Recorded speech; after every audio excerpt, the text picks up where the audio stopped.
Survei Litbang Kompas menunjukkan dua tokoh masih memiliki elektabilitas tertinggi di Pilkada Jakarta. Lalu siapa yang berpeluang untuk duduk menjadi orang nomor satu Jakarta? Kita berbincang dengan Vincentius Gitiarko, peneliti Litbang Kompas, ada Daniel Johan, Ketua DPP PKB, dan Diah Roro Esti, politisi Partai Golkar. Selamat malam Mbak Diah Roro, selamat malam Bang Daniel, juga Bung Vincent. Selamat malam, Mbak. Malam Mbak Selamat Friska. malam Mbak semua. Salam buat semuanya. Selamat malam. Saya minta ke Mas Vincent dulu ya untuk membreakdown data dari hasil survei Litbang Kompas. Kalau Anies dan Ahok ini masih tinggi, salah satu faktornya kalau dari Litbang Kompas adalah pernah menjabat sebagai mantan gubernur Jakarta. Nah, sebenarnya bagaimana untuk melihat peluang yang lainnya? Misalnya apakah tingkat resistensi itu linier dengan peluang bisa menyaingi dua tokoh tersebut yang elektabilitasnya jauh sekali dibandingkan yang lain? Iya, sebelumnya untuk membaca antara Ahok dan juga Anies yang suaranya tinggi itu ini sebenarnya bisa dibaca bahwa ada semacam memori ya, atau kesan baik yang ditinggalkan oleh kedua tokoh ini ketika menjabat sebagai gubernur yang dipilih oleh sebagai gubernur di Jakarta begitu. Karena di survei ini juga muncul bahwa kinerja Anies itu dipandang paling baik oleh 36,8 responden dan sementara kinerja Ahok itu dipandang paling baik oleh 44,5% responden. Artinya ada semacam memori yang baik yang masih dipegang atau diingat oleh warga Jakarta tentang dua sosok ini begitu. Ya. Nah, kalau bicara resistensi tentu ini menjadi semacam alarm atau semacam catatan ya bagi semua kandidat yang akan maju bahwa ada potensi-potensi yang memang responden atau nantinya pemilih itu tidak akan memilih sosok tertentu gitu Mbak Friska kurang lebih ya. Nah, tapi artinya kalaupun dua nama ini kan Anies Ahok itu paling tinggi, meskipun resistensinya juga cenderung tinggi dibandingkan misalnya Ridwan Kamil yang jauh juga meskipun di peringkat ketiga 8,5%, tapi resistensinya paling rendah. Bagaimana melihat ketimpangan ini kalau dari Mas Vincent atau perbandingan ini? Ya kalau misalnya resistensi yang angka resistensi antara Ahok dan juga Anies itu kan sebenarnya mirip ya di angka kisarannya 17%. Nah ini sebenarnya menunjukkan bahwa juga ada semacam bentukan dua kubu begitu ya antara suka Anies itu indikasinya ya menolak sebaliknya dan sebaliknya begitu. Artinya itu ada situasi mungkin yang terbentuk dalam warga Jakarta seperti itu sehingga resistensi itu selain ada strong voters orang yang pasti akan memilih, ada juga yang sudah menyatakan posisinya tidak akan memilih begitu. Ini bisa Nah, jadi Ridwan Kamil silakan dilanjutkan Mas Vincent. ya, Ridwan Kamil menjadi menarik karena mungkin sementara ini resistensinya cukup rendah itu mungkin bisa dibaca dalam konteks penasaran gitu ya. Karena memang kan Ridwan Kamil belum pernah di Jakarta, cuma dia kan menjabat di Jawa Barat dan mungkin cerita-cerita kinerja dan seterusnya tentang Ridwan Kamil ini membuat masyarakat Jakarta penasaran sehingga tingkat resistensinya mungkin saja belum belum ada yang menyatakan resistensi cukup tinggi karena masih penasaran tadi gitu. Oke, dan Anies Ahok ini bisa dibaca juga ekses dari pilkada sebelumnya, begitu ya, Mas Vincent ya? Kalau dengan perbandingannya. Iya. Jadi kalau yang milih Anies bukan Ahok, sebaliknya juga yang milih Ahok bukan Anies, begitu ya? Indikasinya begitu ya dari data yang kami temukan ini. Oke, nah saya ke Mbak Diah Roro. Kalau dari Golkar membaca hasil survei ini seperti apa? Kan terakhir dikatakan bahwa Kang Emil, Ridwan Kamil ini akan fokus ke Jawa Barat. Terakhir Bung Doli saat kami wawancara bilangnya demikian. Nah dengan ada survei ini apakah nama Ridwan Kamil bisa masuk lagi ke Jakarta dan bagaimana pula dengan nama Mas Kaesang yang akhir-akhir ini juga coba disebut sudah bersama dengan Pak Erlangga. Masihkah masuk radar dengan elektabilitas 1% kurang lebih? Baik, terima kasih Mbak Friska. Tentu kalau kita amati bersama ya bahwa politik apapun bisa terjadi Mbak gitu dan kami menyadari memang betul Pak Ridwan Kamil sempat dibahas untuk DKI Jakarta, namun kita consider kemarin apalagi dengan perkembangan yang kami lihat dengan Mas Kaesang dan kemarin juga beliau sudah audiensi kepada kami Golkar datang ke kantor kami dan Pak Ketua Umum juga juga mendorong sosok yang menurut beliau dan menurut kami juga pantas gitu ya untuk menjadi wakil Bapak Yusuf Hamka, dan dengan berbagai macam prestasi yang dimiliki. Namun kembali lagi Mbak, bahwa segala sesuatu hal itu sangat terbuka ya, dalam arti kata masih banyak hal yang bisa terjadi. Namun yang perlu kami titik beratkan adalah bahwa Partai Golkar juga menentukan berdasarkan survei, Mbak. Jadi berdasarkan survei, berdasarkan performance, dan juga kinerja yang nantinya akan ditawarkan oleh masing-masing calon yang kami sodorkan. Terakhir, seperti yang tadi disampaikan, saat mengajukan nama Pak Yusuf Hamka kan dikatakan bahwa if only Mas Kaisang jadi maju, wakilnya Pak Yusuf Hamka. Nah, dengan perkembangan ini seperti apa Mbak Dia? Apakah masih coba menggenjot nama Bapak Alun dan juga pasangannya, misalnya dicoba masih Mas Kaisang dicoba untuk elektabilitasnya dikerek lagi di Jakarta, atau seperti apa? Tentu kami melihat ya, karena kalau Babah Alun ini kan mempunyai prestasi yang sangat luar biasa. Beliau juga mempunyai pemikiran yang menurut saya cukup maju ya, mengidentify bahwa beberapa permasalahan yang dialami di kota Jakarta ini, salah satunya dari segi public transportation, ya kan, lalu kemudian bagaimana kita bisa mengatasi kemacetan yang ada di kota kita gitu. Lalu kemudian juga infrastruktur. Nah, ini semuanya adalah ranah dari beliau gitu. Nah, maka mengingat potensi yang dimiliki, ini sesuatu hal yang patut untuk kita exercise, Mbak Friska, ke depannya, dan tentu kami melihat kembali dan menghadirkan para kader-kader yang kami merasa mempunyai kemampuan untuk memajukan kota Jakarta ke depannya.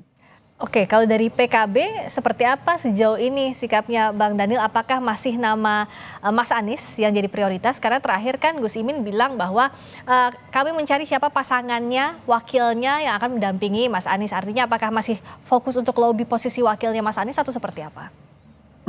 Ya, makasih Mbak Fris. Selamat sore semuanya.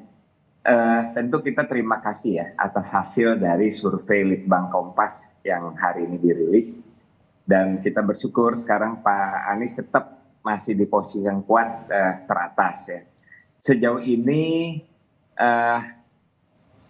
usulan dari PKB DKI itu hanya satu bersama Pak Anies ya.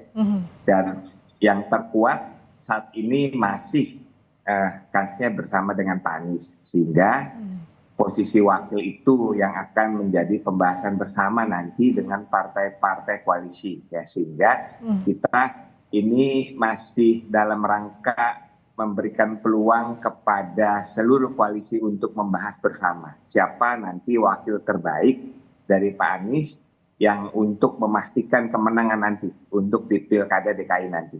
Yang dikatakan calon koalisi ini siapa Mas Daniel? Apakah PKS utamanya dan siapa lagi? Yang sejauh ini sudah menyebut nama Pak Anies kan PKS termasuk dengan PDIP, tetapi kan seluruh partai yang lain masih dalam juga proses memastikan ya, sehingga kita masih butuh waktu mungkin untuk komunikasi untuk memastikan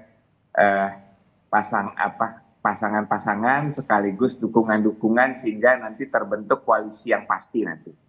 Memang untuk Pilkada DKI semua calon masih dalam posisi yang sama nih, termasuk yang dicalonkan oleh sahabat Golkar kan, sehingga itu masih baru sikap masing-masing partai.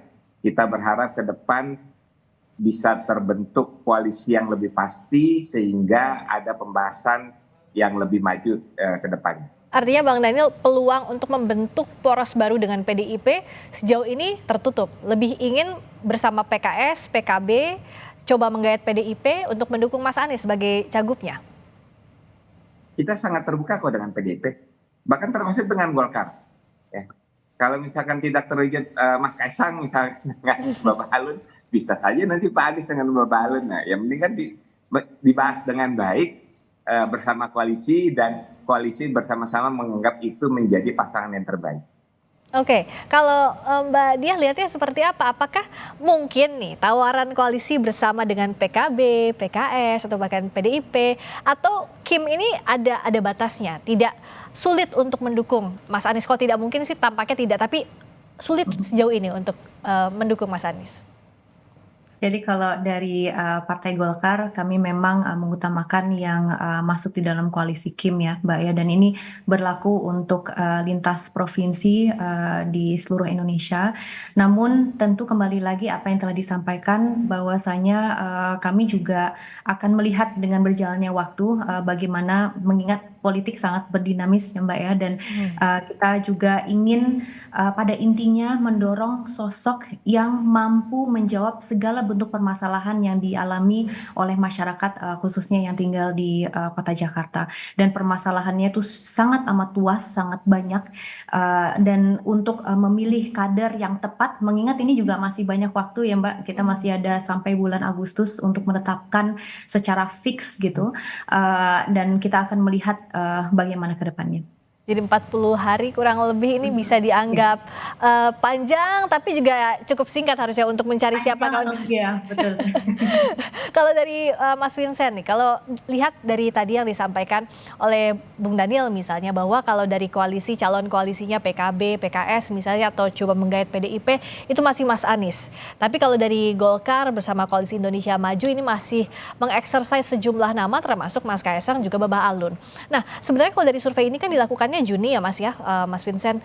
Dengan ada perkembangan, ini apa faktor-faktor yang bisa mengubah biasanya tingkat elektabilitas satu atau dua calon, baik itu gubernur maupun wakil gubernur?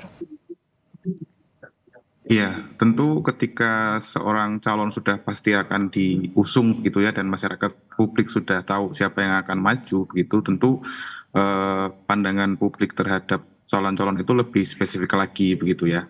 Nah, khusus di Jakarta tentu apa yang dibawa oleh masing-masing kandidat ini tentu akan dilihat oleh masyarakat di Jakarta. Misalnya pertimbangan-pertimbangan seperti pengalaman itu salah satu yang cukup kuat muncul ya di hasil survei ini, karena latar belakang yang paling disetujui oleh masyarakat Jakarta, oleh responden itu adalah yang pernah menjabat kepala daerah dan juga pernah menjabat menteri atau setingkat menteri. Untuk pernah menjabat kepala daerah itu disetujui oleh sekitar 81% responden, sementara yang setingkat menteri itu 75,3% responden. Nah, di sini memang terlihat bahwa masyarakat Jakarta cukup rasional dalam memilih pemimpinnya nanti, karena mereka ingin setidaknya pemimpin yang sudah punya pengalaman gitu ya, atau track record. Oke, jadi track recordnya dilihat ya oleh pemilih rasional Jakarta. Nah, Mbak Diah, apakah soal pengalaman ini calon-calon yang sejauh ini digodok oleh Golkar, misalnya Mas Kaisang, Babah Alun, itu sudah masuk kriteria berpengalaman atau tidak? Karena kan untuk jadi kepala daerah belum ya sejauh ini. Seperti apa Mbak Diah? Baik, kalau kita melihat sosok seperti yang pertama Babah Alun ya, beliau kan juga mempunyai track record yang cukup ekstensif, terkhusus ketika kita berbicara mengenai sektor infrastruktur.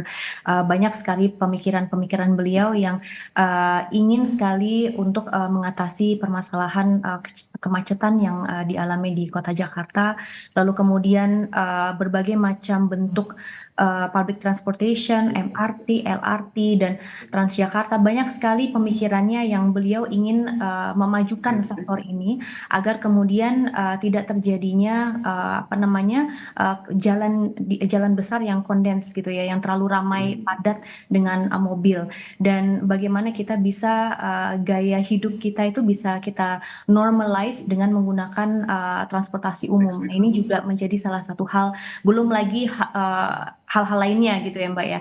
Jadi kalau dari segi profesional ya, latar belakang itu sangat amat jelas.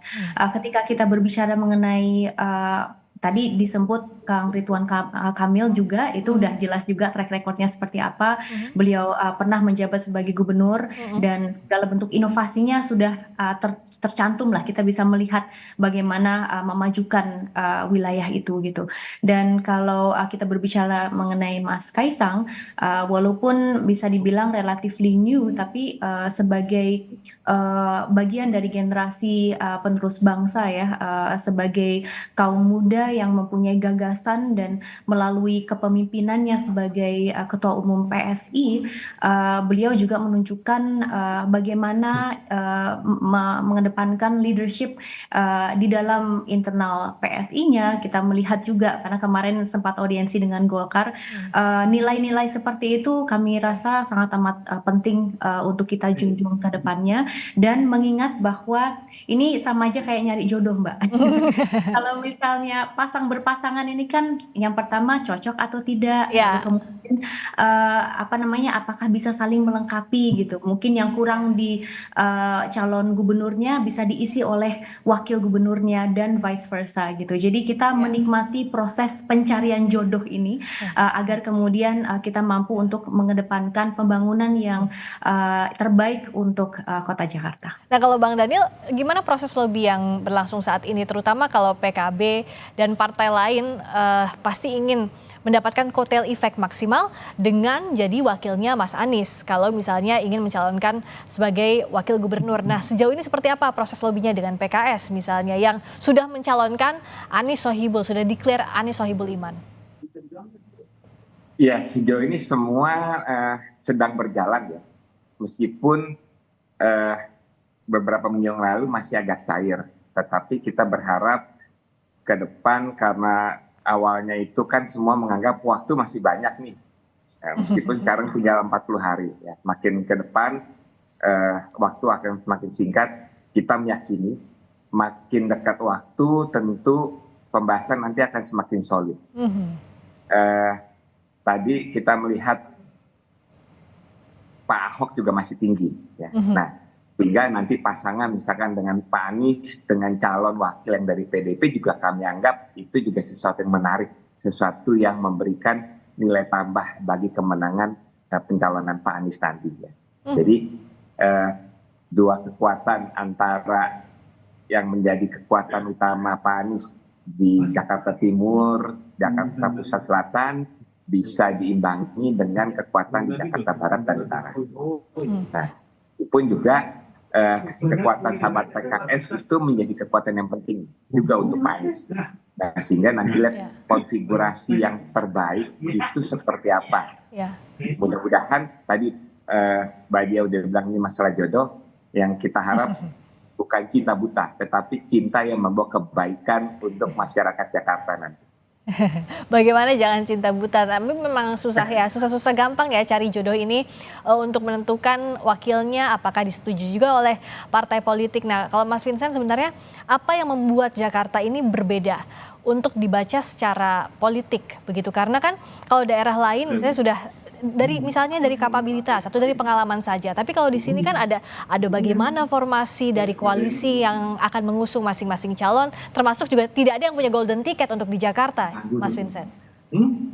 Iya, memang Jakarta ini cukup menarik kalau juga dilihat dari sisi masyarakatnya kan ya. Artinya pemilih di Jakarta itu bisa dipandang juga kembali ke hasil survei ya. Sebenarnya sangat-sangat praktikal untuk juga melihat permasalahan yang harus diselesaikan oleh kepala daerahnya gitu ya. Artinya selain juga melihat latar belakang calon, juga bagaimana pasangan itu dibentuk atau juga partai yang mengusung, tapi sisi praktis masyarakat Jakarta ini mungkin juga perlu diperhatikan dan juga bisa menjadi salah satu program yang ditawarkan oleh kandidat gitu misalnya ya. Karena dari survei ini misalnya masyarakat Jakarta tuh masih bergulat dengan 3 masalah laten ya yang khas kota gitu ya, khas kota besar gitu.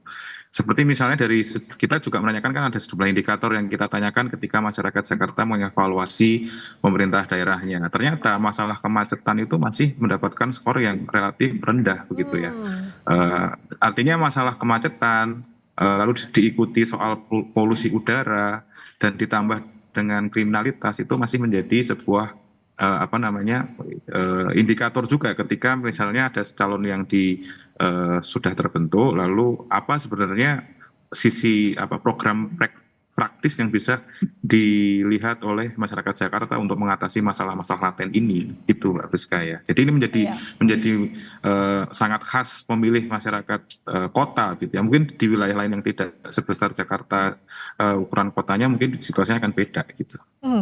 Kalau Bang Daniel melihat Artinya kalau dengan tadi komunikasi politik yang sudah dibangun, kemungkinan besar ada 2 poros di Jakarta, PKB, PKS, PDIP dengan Kim. Apakah tergambar sementaranya seperti itu sekarang, Bang Daniel? Ya, sejauh ini itu baru asumsi ya.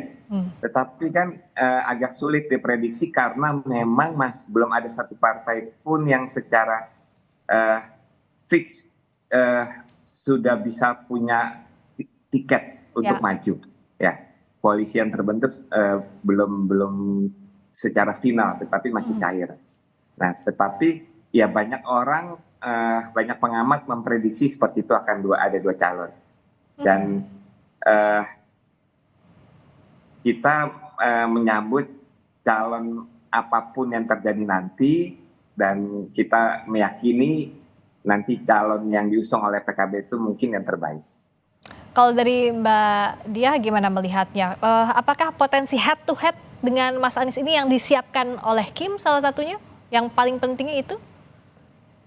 Tentu kami kita berproses, Mbak. Jadi kita betul-betul menikmati proses tadi hingga nanti penentuan akhirnya siapa yang final yang akan kemudian tertera sebagai calon gubernur dan juga wakil gubernur. Jadi kita nikmati proses itu dengan catatan bahwa kita akan mendorong sosok yang memang mempunyai track record yang baik, bisa mengatasi segudang permasalahan yang dialami di Kota Jakarta. Tadi sudah disampaikan oleh Mas Vincent. Saya apresiasi ya riset yang dilakukan oleh Litbang Kompas juga. Paling tidak kami menyadari gitu apa sih sebetulnya yang dibutuhkan oleh rakyat Jakarta, masyarakat Jakarta, agar kemudian ini bisa membuat kita betul-betul berpikir secara rinci gitu siapa yang patut untuk kita dorong. Jadi ini mari kita nikmati prosesnya, proses pencarian jodoh ini tentu tidak semudah itu, tapi itu tadi kembali lagi bahwa yang diharapkan mampu untuk mengatasi segala macam masalah yang terjadi di Jakarta. Tak segampang itu, tapi semoga segera ketemu jodohnya Bang Daniel, Mbak Diah. Kita tunggu nanti bagaimana konfigurasinya di Jakarta. Terima kasih juga Mas Vincent. Selamat malam. Malam.